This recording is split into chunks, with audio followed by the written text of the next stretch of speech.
about impeachment. And we said sometimes you do the right thing even if you don't gain from it. All right. That also goes with this. Mm-hmm. There are people out there who are willing to lose in order to get their message across and to stick it to someone else. Okay. Now we can agree with that or we can disagree with that, but that's the message that was being sent.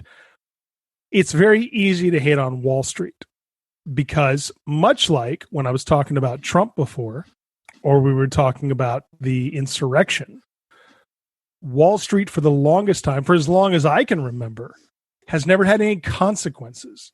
Because of the huge crash in the 20s, we now bail them out all the time. We don't want to repeat this. And, you know, we saw this in the last bailout that Wall Street went back to acting like nothing had ever happened. They got bailed out by the government and acted like nothing had changed.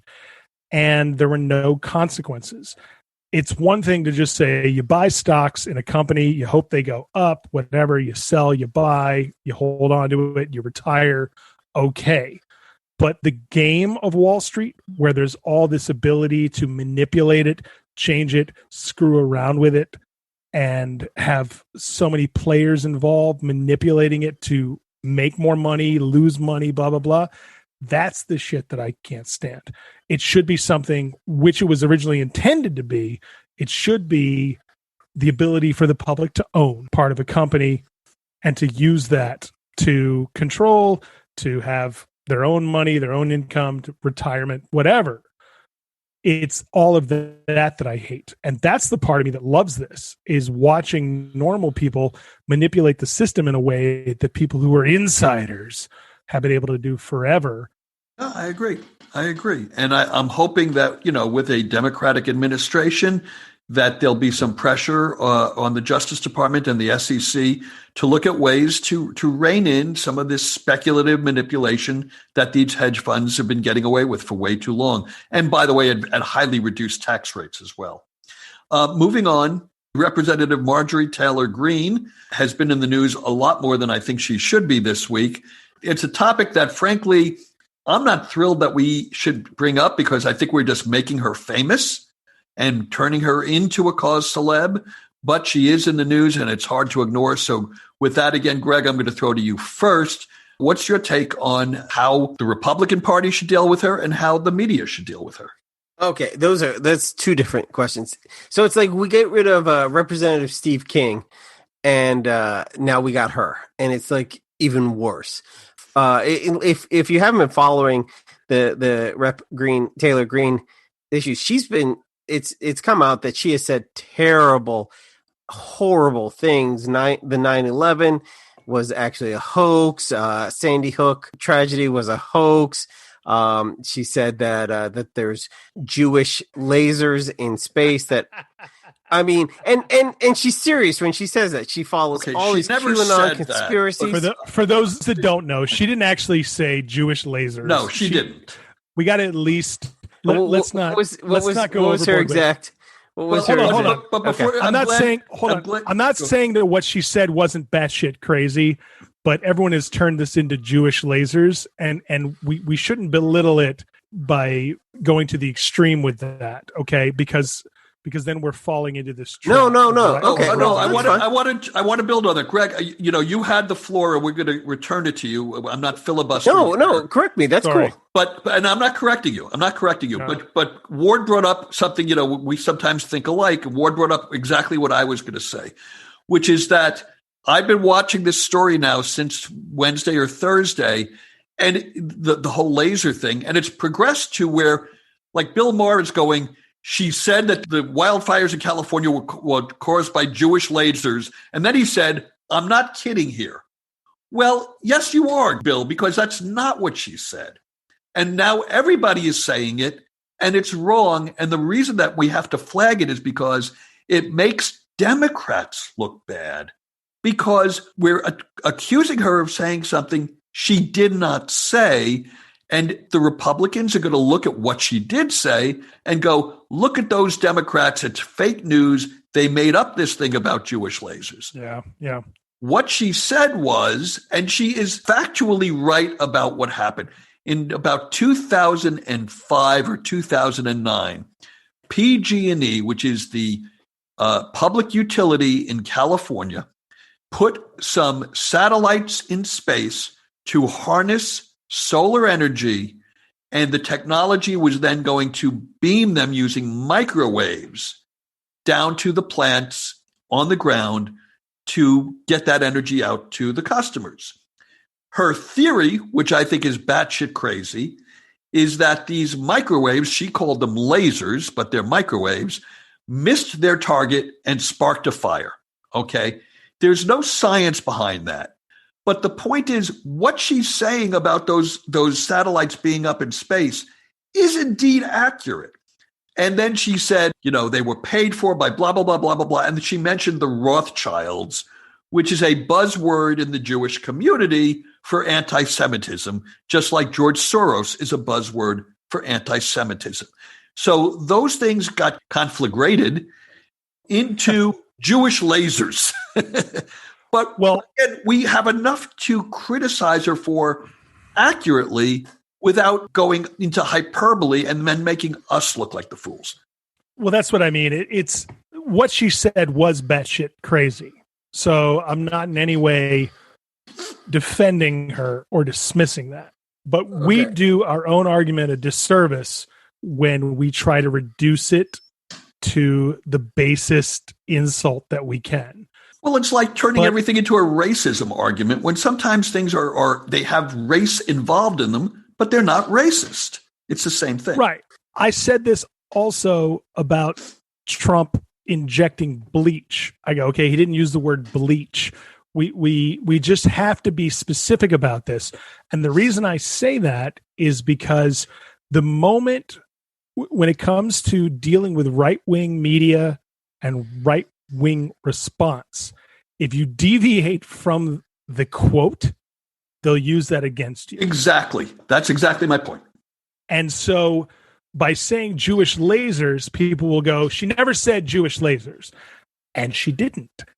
Now, obviously, she was making the insinuation that Jews caused the wildfire because of their, a monetary thing, their funding of this thing and blah, blah. So yes, if you want to get down to it, she's saying the Jews did this with their lasers. Okay, fine. But we do ourselves a disservice when we make that jump to that. Okay. Because like I said, we give right-wing media this ammunition to then go, she never said that. She never said that. She never said that.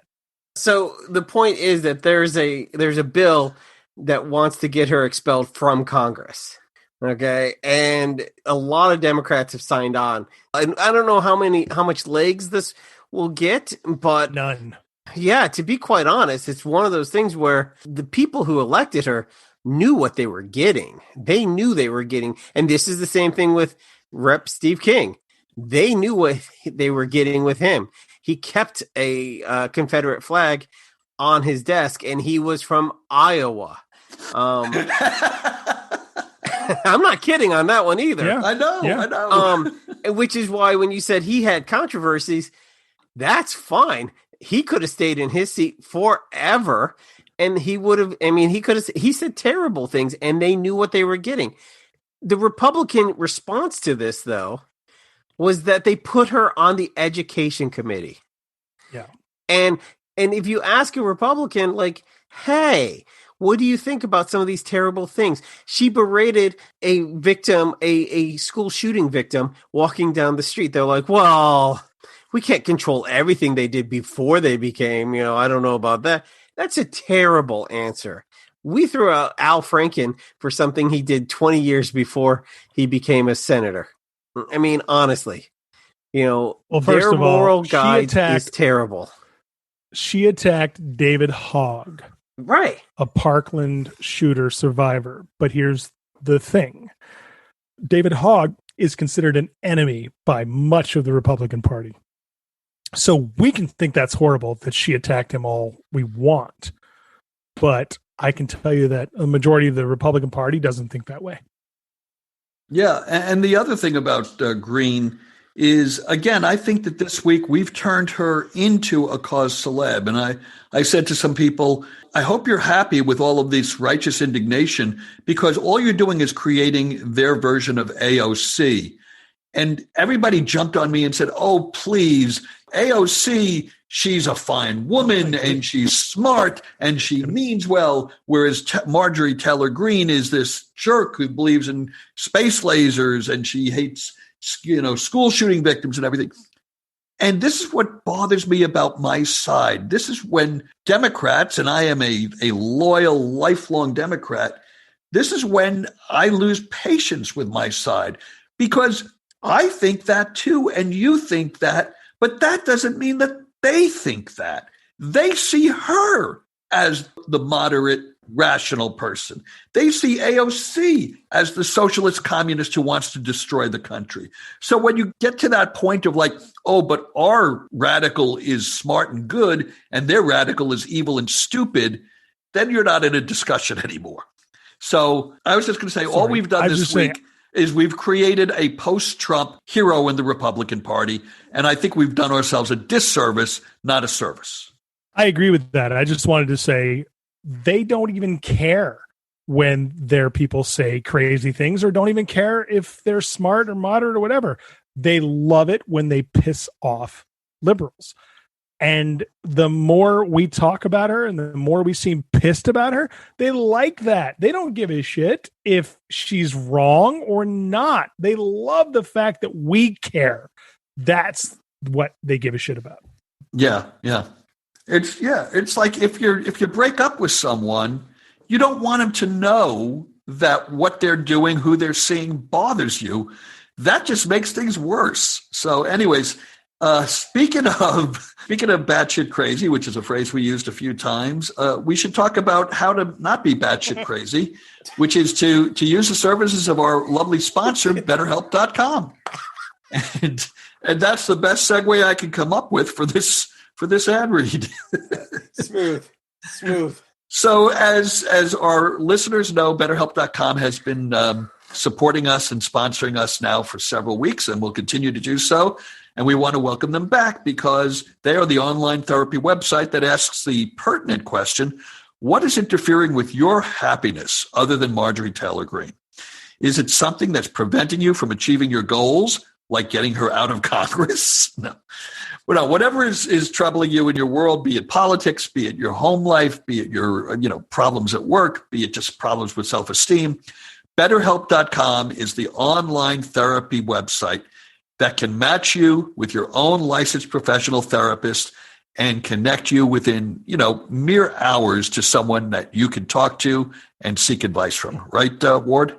Well, I mean, you don't have to go to an office. You don't have to go and seek somebody else. You can connect in a safe and private online environment. It's convenient. You can start communicating with your therapist in under 24 hours. That's better than most health plans will offer you. Right. Especially it's better than like 25 hours. Additionally, if you lost, I'm working on my math skills. And additionally, if you lost your shirt, like if you're a hedge fund guy and you put all your money, and then it's affordable. And wait for it, for all you other hedge fund guys, financial aid is available. Yeah. And seriously, no, they do have really good professional therapists who are licensed and specialize in areas such as depression, anger, stress management, family conflicts, anxiety, dealing with grief, relationships, self-esteem, sleeping matters, LGBTQ matters, and trauma. So no matter, what it is that's bothering you, they have an expert who is well prepared to go down this journey with you and see if you can't alleviate some of the stresses in your life. And anything you share is confidential. So if you want to start living a happier life today, give it a try. And Ward, how can they do that? Well, as a More Perfect Union listener, you'll get 10% off your first month by visiting our sponsor at betterhelp.com/moreperfect. That's betterhelp.com/moreperfect. Yes, join over 1 million people who have taken charge of their mental health. Again, that's BetterHelp, HELP.com/moreperfect. So, Greg, one topic that